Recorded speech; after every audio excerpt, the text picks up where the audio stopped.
All right, hey everybody, Dan Haggerty here. I did something last week that I hate, that I try not to do. All right, I said something without giving you enough context, and it left some people with more questions than answers. That's not really my deal.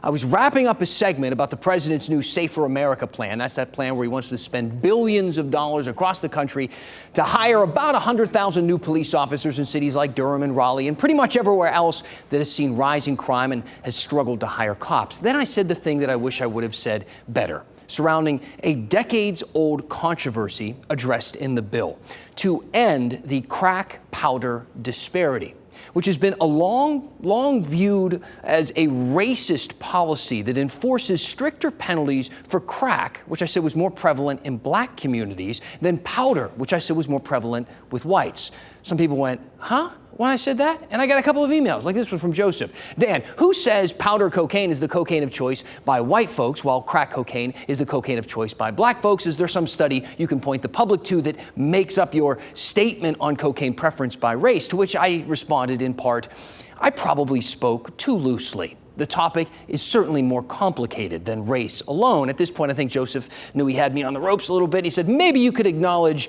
being a bit too cavalier on that point in a future broadcast. Good luck.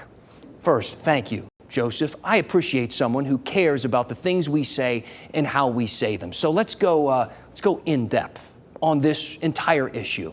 And I want to start with a study that you wanted to see. The last major study on the topic was done in 2015 by global health experts at NYU. They published that compared to whites, racial minorities were at low risk for powder cocaine use. And the report said we did find that blacks were at higher risk for crack use until controlling for socioeconomic factors. That is a big part of this equation. See, basically, and this is across the board, regardless of race, when people have money, education, and opportunity, three things that usually go together, don't they? They're less likely to use crack cocaine. Now, as for the crack powder disparity, as far as that's concerned, here are a few things, a few truths. Crack cocaine and powder cocaine are both horribly addictive and terrible for society, yet one is punished more harshly than the other, and it just so happens to be the one that's most prevalent in poorer communities. Now, Congress has acknowledged this in the past. 12 years ago, they passed the Fair Sentencing Act of 2010, and they dropped the penalty for crack compared to powdered cocaine from 100 to 1 to where it is now, 18 to 1. Why not all the way? Well, I talked to some people in law enforcement about this, and they told me basically that the strict penalty helps them to catch big fish.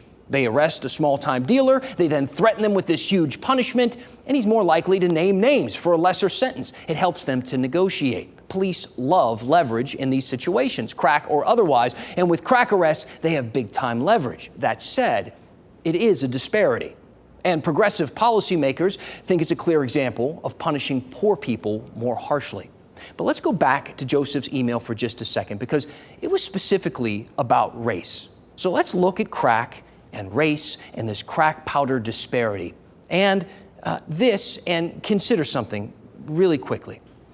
The white population in the U.S. is much larger than the black population, right? So when we look overall nationwide at the statistics, most of the crack in this country is bought and smoked by white people.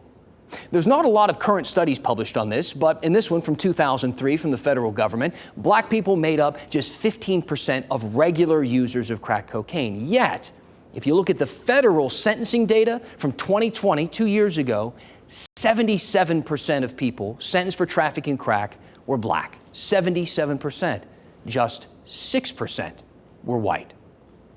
I think that's the explanation Joseph was looking for. I hope it's enough context for you. If it's not, you know how to find me, Dan at WRAL.com. I'm on Facebook, Instagram, and Twitter as well. Just search Dan Haggerty. I'm here to listen, address your questions, and give you a voice. Dan at WRAL.com.